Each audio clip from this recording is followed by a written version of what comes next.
নিজের সম্মান ও সতীত্ব রক্ষার্থে নিরুপায় হয়ে এই নারী মহান আল্লাহ তাআলার কাছে প্রার্থনা করেন। লোকবিশ্বাস মতে তার প্রার্থনায় সাড়া দিয়ে অলৌকিকভাবে মাটির নিচ থেকে স্থানটি ফাঁকা হয়ে যায় এবং তিনি জীবন্ত অবস্থায় মাটির ভিতরে প্রবেশ করে অদৃশ্য হয়ে যান। পূর্বপুরুষদের থেকেই শোনা যায় যেখানে একটা সতী কন্যা এখানে এসে দাফন হয়েছে আর কি। এখন আমি যে কবরের সামনে দাঁড়িয়ে আছি এটি হচ্ছে একটা সতী নারীর কবর। সে তার সতীত্ব রক্ষার্থে এখানে নাকি মাটির নিচে চলে গিয়েছিল অলৌকিকভাবে। এই অলৌকিক ঘটনার পর থেকে স্থানটি একটি রহস্যময় ও পবিত্র স্থান হিসেবে স্থানীয় মানুষের কাছে ব্যাপক শ্রদ্ধার পাত্রে রূপান্তরিত হয়। আসলে কাকা, আমরা যে শুনছি এখানে জীবন্ত নারীর কবর, এটা কি আসলে জীবিত কবর দিয়েছে নাকি? এটা এখন অনেক দিন আগেকার কথা, আমাদের পূর্বপুরুষেরও আগেকার কথা।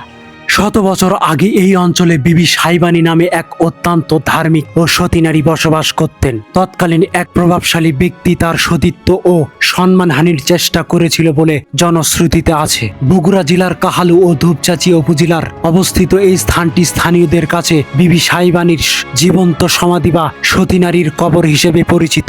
আসতে আসতে ওই লোক ঘোড়া টোড়া লিয়ে ওই এই দিক দিয়ে আসতে ওই দান্দার ওই দিক দেখা যাচ্ছে, ওটা অন্ধকার হয়ে গেছিল, মানে দিনের বেলা। মানে তার একটা সতীত্ব হরণ করার জন্য কিছু সে সময় মানে চরিত্রহীন পুরুষেরা তাকে ইয়ে করছিল, যার কারণে আল্লাহর তরফ থেকে একটা মানে একটা মজেজা আসে, তখনই অন্ধকার হয়ে গেছে।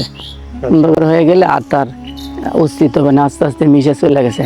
কথিত আছে এই কবরের পাশে একটি প্রাচীন তেঁতুল গাছ রয়েছে। স্থানীয়দের বিশ্বাস এই গাছের কোনো ডালপালা কেউ কাটতে পারে না বা ভাঙতে পারে না, কাটলেই ঘটে অলৌকিক ক্ষতি। এমনকি লোকমুখে এমনও প্রচলিত আছে যে কবরটি অদৃশ্য কোনো বিষধর সাপ দ্বারা পাহারায় থাকে।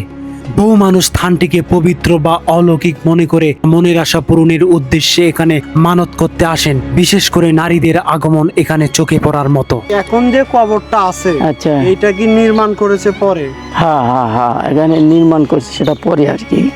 আমরা জানি যে এখানে অনেক আগের থেকে এখানেই আছে, কিন্তু এই জায়গাতে যে জায়গাতে মাটি কাটছিল এক সময়, তো মাটি কাটতে দেখা গেছে যে ওই সে পূর্বপুরুষের মানে কঙ্কাল পাওয়া গিয়েছিল আর কি, বিরাট সে কঙ্কাল।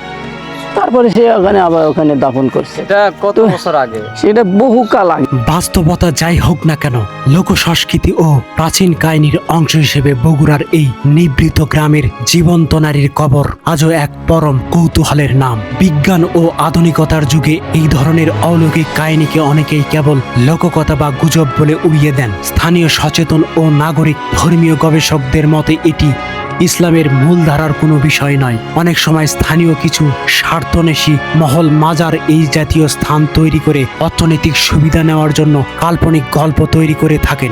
আগের থেকে আমরা জানি যে এখানে একটা মাজার আছে।